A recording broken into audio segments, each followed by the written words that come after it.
प्यारे दोस्तों, अस्सलाम वालेकुम। हमारे चैनल पर आपको खुशामदीद। उम्मीद है कि आप सब खैरियत से होंगे।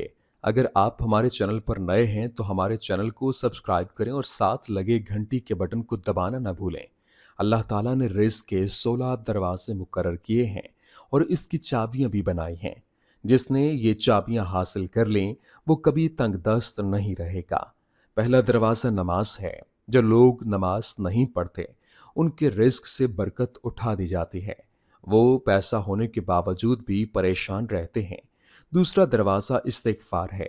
जो इंसान ज़्यादा से ज़्यादा इस्तिग़फ़ार करता है, तौबा करता है, उसके रिस्क में इजाफ़ा हो जाता है और अल्लाह ताला ऐसी जगह से रिस्क देता है जहाँ से कभी उसने सोचा भी नहीं होता।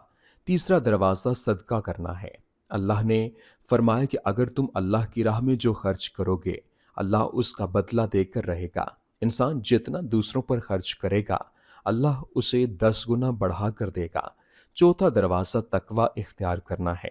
जो लोग गुनाहों से दूर रहते हैं अल्लाह उनके लिए आसमान से रिज़्क के दरवाजे खोल देते हैं। पांचवां दरवाज़ा नफली इबादत है।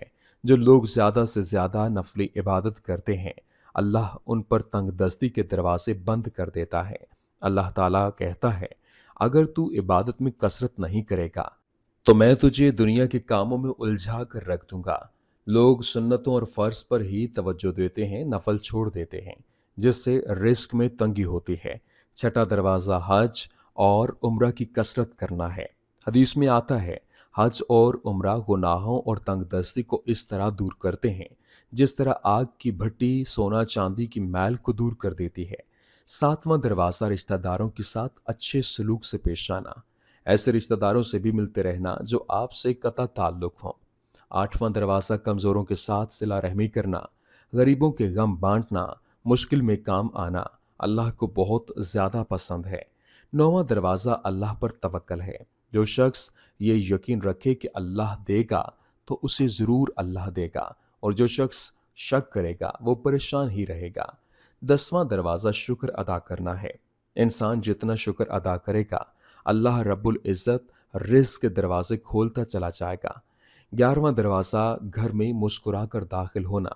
घर में मुस्कुराकर दाखिल होना सुन्नत भी है। हदीस में आता है, नबी करीम सल्लल्लाहु अलैहि वसल्लम फरमाते हैं कि रिज़्क बढ़ा दूंगा जो शख्स घर में दाखिल हो और मुस्कुराकर सलाम करे। 12वां दरवाज़ा माँ बाप की फर्माबरदारी करना है। ऐसे शख्स पर कभी रिस्क तंग नहीं होता। 13वां दरवाज़ा हर वक्त बावजू रहना है। जो शख्स हर वक्त नेक नियति के साथ बावजू रहे तो उसके रिस्क में कमी नहीं होने देता। 14वां दरवाज़ा चाश्त की नमाज पढ़ना है। चाश्त की नमाज पढ़ने से रिस्क में बरकत पड़ती है। हदीस में आता है, चाश्त की नमाज रिस्क को खींचती है और तंगदस्ती को दूर भगाती है। 15वां दरवाज़ा रोज़ाना सूरह वाक़िया पढ़ना है। सूरह वाक़िया पढ़ने से रिस्क बहुत बढ़ता है। 16वां दरवाज़ा अल्लाह से दुआ मांगना है। जो शख्स जितना सिद्क़ दिल से अल्लाह से मांगता है अल्लाह ताला उसको उतना ही अता करता है। उम्मीद करते हैं कि आपको वीडियो पसंद आई होगी। वीडियो पसंद आने की सूरत में लाइक कीजिए, शेयर कीजिए और हमारे चैनल को सब्सक्राइब करना मत भूलिएगा। शुक्रिया।